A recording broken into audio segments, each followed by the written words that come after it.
adik tak puju di mungko palaminan.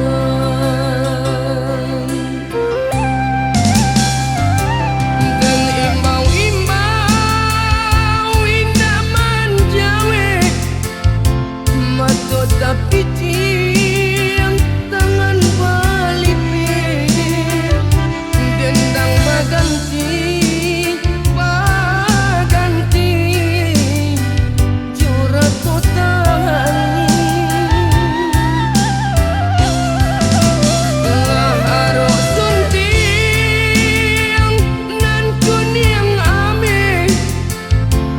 dan pasangkan karena darum berpisah kita berpisah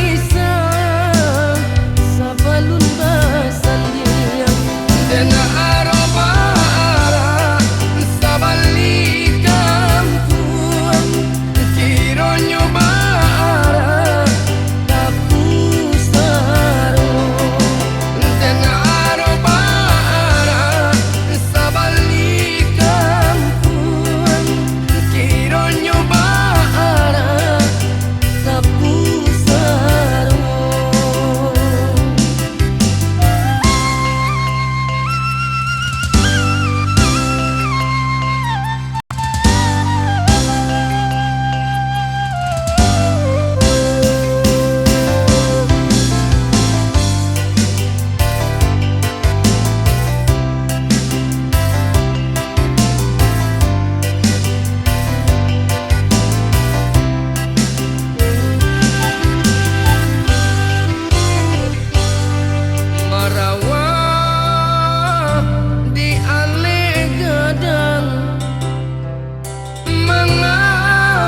ganti juga kain hitam bare kaki dilangkahkan badan rasa tak batulang adik tak puju di mungko palaminan.